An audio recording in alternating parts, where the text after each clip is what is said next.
on a side note, just branching out of this, are all MBA colleges good? मतलब कोई भी college उठा लो and you can just go to them and get a good job. What would you what's your take on this actually? Because you've been there, so. Sure. So I kind of foresaw this question coming in, right? And I did my research. So if I answer, I can project some good data. And I made a list of colleges that are very relevant to us right now and how these colleges are. So no, not every college is equal. There are rankings in MBAs, but the problem is MBA rankings are not very consistent. You don't have good MBA rankings in India right now. So I did my own list. I created about 3 tiers which are relevant to us. Beyond this tier, I think it's not very much useful to look for an MBA if you are going for an MBA. And I'll tell you why. So before that, I would talk about how do you get into an MBA, right? Because the college you take in, that depends upon the number you're getting in an exam, right? So there are majorly 4 or 5 exams that you go for when you are going for an MBA. The major one is CAT that everyone appears for. That's conducted by the IIMs. That includes all the government institutions, including the IIMs, IIM Ahmedabad, the new IIMs, the baby IIMs. In fact, most of the private colleges also take that. Your IMTs, GIMs, everyone takes that.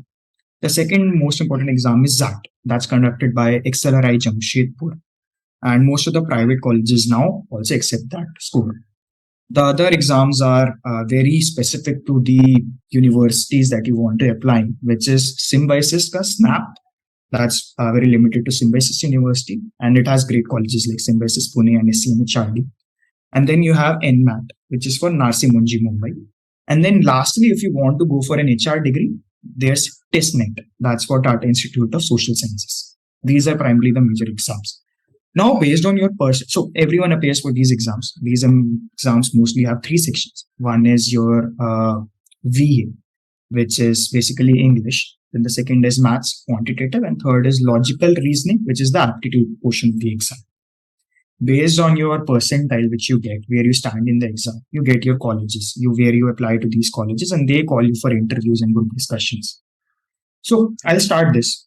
Probably here, this is where you can put a stamp. Because I'm going to discuss about the list of colleges. So the first tier is tier 1 colleges. These you can expect if you have a CAT percentile beyond 97 percentile, just to be safe. If you are a general candidate, I'm kind of expecting. I mean, not expecting, this is my experience, so I know what percentile a general candidate lies in.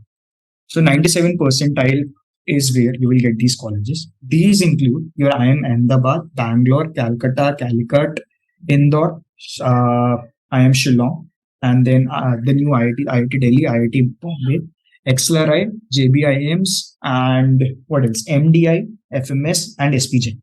I think I covered all of them, right? So these are the colleges that are tier 1 colleges. Yeah. So the percentile lies from 97 to 100 percentile. The average salary for these colleges is about 25 to 30 lakhs per annum. That you can expect. And this is average.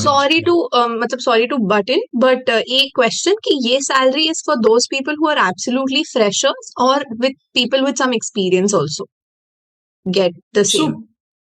So the salaries depend upon the job you're applying for and the domain you're applying for. Okay. For example, in India, a sales job, when a sales recruiter comes, they usually look for people who have relatively lesser experience, less than 2 years of experience. Achha. Because these people are fresh and out of college and they can be molded in the way that these guys want. They wanted them to. Right. Okay. So the salary is really good in this range as well. Yes, in consulting, you would be paid according to your experience. Okay. So it depends upon the industry and the type of job. Okay. Right. But on an average, you can expect, even if you are a fresher or an experienced person, if you go for a tier 1 college, you can expect a salary range of about 25 to 30 lakhs average. And there are outliers. You might get less and there is a high chance that you will get more. But this is the average based on the latest data. Right.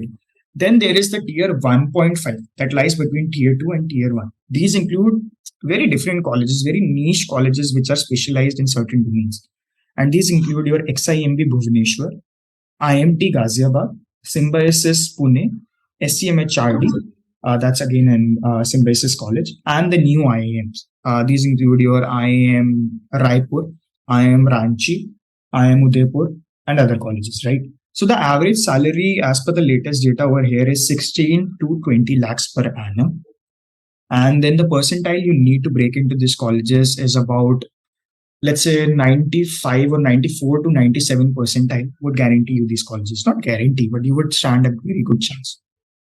Then you have the tier 2 colleges, which lie after the 1.5 list. And these include your TAPMI, GIM, Goa Institute of Management, KJ Samaya, Symbiosis, Bangalore, and IIM. I think I covered all of them. Yeah. So the average salary range as of now is about 10 to 15 lakhs per annum in these colleges. You can easily expect a package like that. And the percentile range you need is about 87 to 93 to 94 percentile to break into these colleges. These are the colleges that are. Okay, so these are the colleges that we should go for. मतलब इससे नीचे we shouldn't look Well, at anything else. Yeah, I'll tell you one. Yeah, this is a good question. So I would suggest you not to go for these colleges beyond that, because after this the return on investments get hampered. Right, you are paying about 15 lakhs to 20 lakhs for your MBA degree, but then if you are getting a package of about 6 lakhs to 7 lakhs, right, and add on to that some, maybe many of these colleges also have hostel fees as different. Yeah, hostel pay as different, or mess fees as different, right? So I think the return on investment really suffers, and then you don't get a head start that you would want out of a master's degree if you're going for an MBA.